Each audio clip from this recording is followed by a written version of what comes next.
Hello YouTube, welcome back to my channel. I'm Rachel and you are watching Graciela. I'm going to come at you today with a Mulberry Lily review, a review of the lily that I've got in medium size in Oatmeal.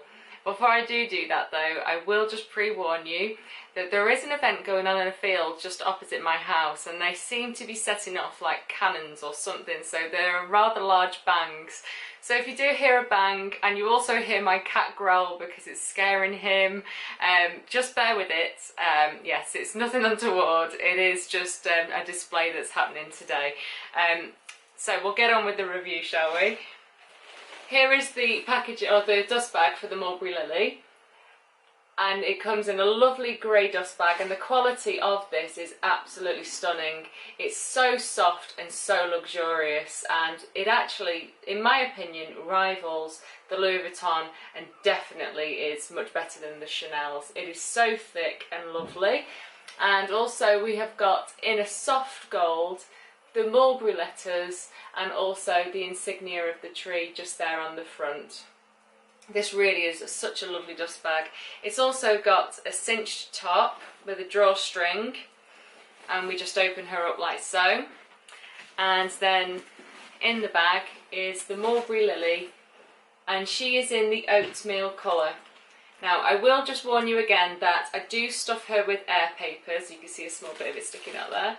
So if you can hear the rustling, that is just the air papers inside. I did try and film this without any air papers in it and it was next to impossible because the bag becomes so floppy because this leather is so lovely and soft. So I'll just leave them in there for now. So this is the oatmeal colour.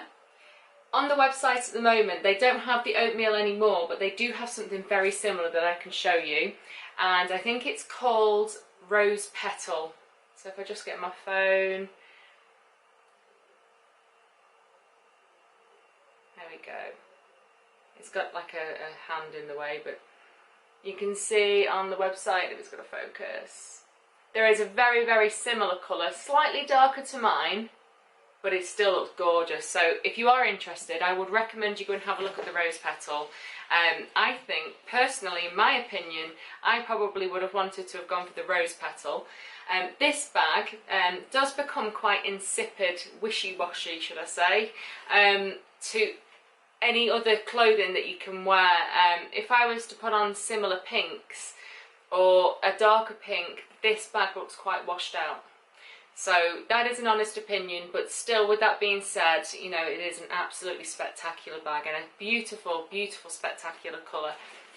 So the hardware, all the components are all in the mulberry soft gold. So we can see here that we've got the postman's lock on the front, and that again has got the mulberry tree just at the top here, and either side it has also got some screws, and this piece here just turns and then you can lift open the bag. I'll just close that for now. On the top you've got some loops, and these are used for the straps. So the strap can be worn over the shoulder, but also, like the Chanel Classic Flap, it can be worn crossbody. And I do wear it both ways. It is such a versatile bag and it's so elegant and it's effortless. It really is a lovely, lovely piece. The hardware, again on the straps, if it can zoom in and focus, they've also got, like the Chanel, they've got leather woven in between. And I think it's a really nice, delicate touch. A really, really lovely piece to have.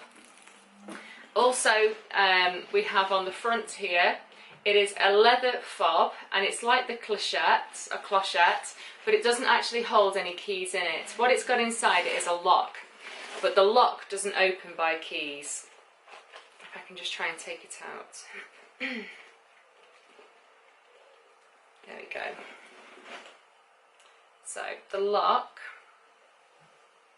it has got the mulberry tree on the front. You can see that just there. And on the back, it's got the mulberry lettering. And it really is so nice, so sweet, really pretty little lock. And I think the idea is that you pop it on the front just here, and it will go through the holes of this piece just here. But actually, in my honest opinion, the hardware scratches so easily on these bags that I don't put it on there. I do just keep it in its clochette. Maybe if it was just a case of going out for an evening meal or something like that, I will probably do it. But also it makes it quite difficult to gain access to the bag because you do have to take it off all the time. So that's the fob with the lock going back in it, and you can see very, very faint there is a stamp of the tree on the fob. So I'll just pull that down. There you go, and you can't see it anymore. On the sides of the bag, yes, please excuse the air papers, it's got a single stitch just here, just to prise the bag together at the top, and it's all bound on the sides. And again on the other side is exactly the same. On the back, it's just plain. There isn't a pocket or anything like that for you to put any you know, receipts or you know, underground tickets or anything like that. It would be quite handy if it did, but unfortunately it doesn't. And again, on the front you've got the postman's lock. So to gain access to the bag, all you have to do is just twist the lock just there, and then it slides through. And you can see you've got another piece of hardware on the top. And then inside, I'll just take out the air papers. Okay, so the inside, although because it's very floppy, it's quite deceiving. You can fit so much in this, and it looks like it's quite a small bag, but I can fit loads in it. Inside it's got a really handy zipper compartment, and it's got a leather pull.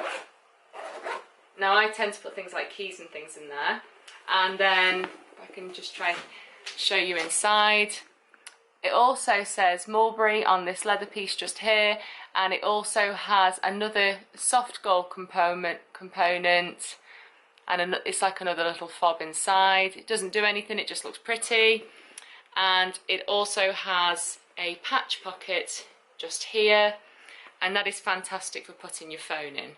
The inside of this bag is all microfiber. I actually thought it was suede, but I checked on the website and it does say microfiber. It does feel slightly different to the Louis Vuitton microfiber. This feels more like genuine suede.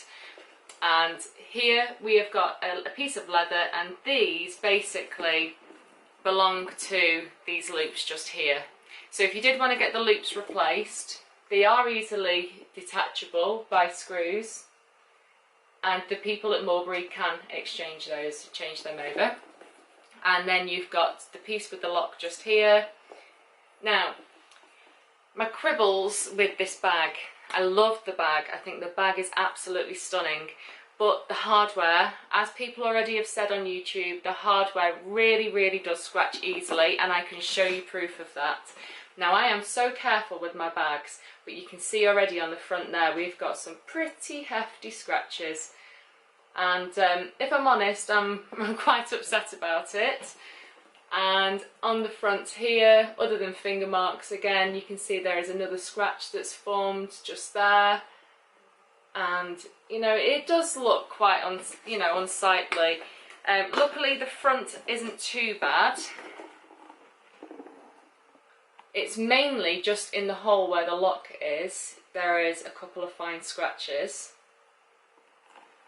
And also, I don't know if it'll pick it up, but on these loops just here, because they're constantly getting rubbed by the chains, I'm not too sure if this will pick it up, but it almost looks like it's got a plastic coating on it, and the plastic coating is scratching off. I don't know whether that is the case, but it does feel like it could be a plastic coating.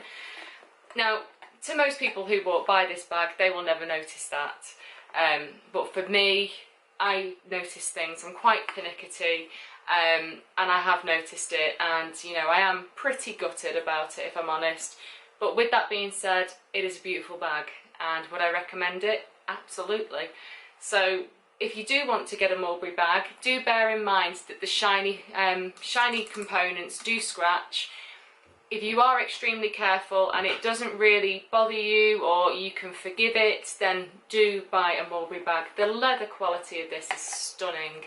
I do look after it, so it does pretty much look like the day I bought it, bar the scratches. But I make sure I stuff it, I make sure when I'm not using it that it's put away in a dust bag. So, you know, if you do look after your items, they really, really will look beautiful. Okay, I can tell you the dimensions of the bag first of all, and then I'll show you what fits in it. So, going across here, for the width of the bag is 20 centimetres. Sorry, 28 centimetres. The height of the bag, going this way, that is 20 centimetres.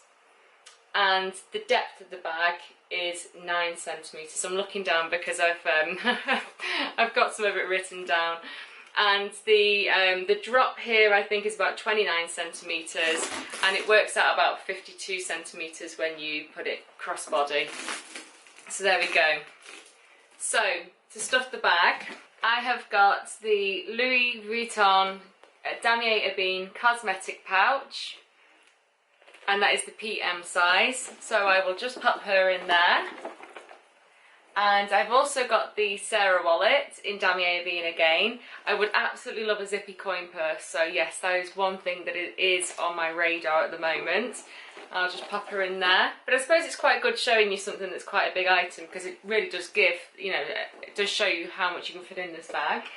And then also, I've just got some Tiffany & Co sunglasses, and they can just sit on top or actually down the side, and again you can still see how much room there really is.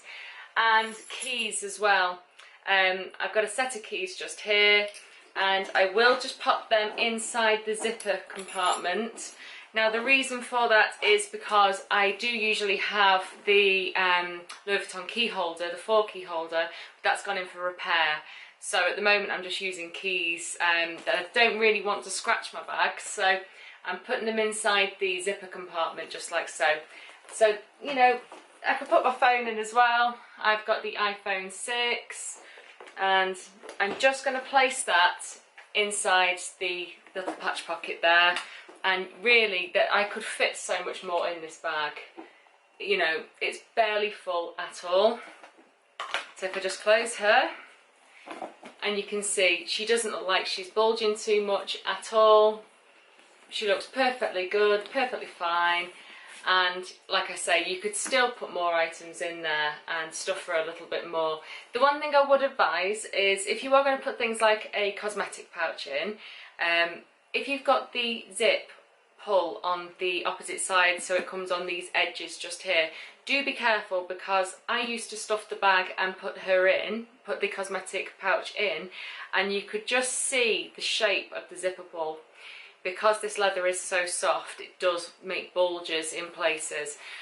If you were to use this bag every day and use an item like a cosmetic pouch in there every day, just be mindful that over time you could have a permanent shape of where it's been in your bag. But you know, I am really careful with the items that I put in and how I put them in. And this bag, you know, it's probably about a year old now, and she's in such good condition because I take care of her. There you go, you can just see, it's an example, because I've put the keys in, you can just see where the keys are ever so slightly protruding from the leather. So there you go. If you are going to put keys in there, please do try and put keys in with a key holder rather than having them like this, because they are bulky and the key holder really does protect your handbags. And it also means you could probably put it within the main compartment as well, and it won't bulge quite so much. So I have just taken them out just for now, because I really don't want any damage to happen to this leather. So there we go. And this is the bag. I did have to pause it just slightly while I was going through this. Some of those cannon fires were going off too much, and it was a bit of a distraction. So I'm apologising in advance just for the little snippet where I'm going to have to sort of seam it together. But yes, this is the review of the Mulberry Lily. If I have forgotten anything, I'm just trying to look down at some notes that I've put down, but if I'm honest, I haven't really gone off the script. If I have forgotten anything and you're dying to know, just please put some comments down below and I will get back to you as soon as I can with all the answers to the questions. And that is it. So I hope you've had a really, really nice weekend. It's a bank holiday here in the UK, so it's Monday, and I have got the day off work, so unfortunately I'm back in work tomorrow. But I think I'm going to work for a rest because I'm absolutely knackered. I've had such a busy weekend, but I really wanted to get this out there for you. I can't tell you how many people have actually asked for a review on this bag. It's crazy. So it's really nice to see that so many people out there on YouTube want to know a bit of English heritage. These are made in the UK, and I believe they're made in Somerset. So there we go. I hope you've enjoyed, guys, and if I don't speak to you before next weekend, I hope you have a lovely week and catch up with you soon. Take care. Bye bye.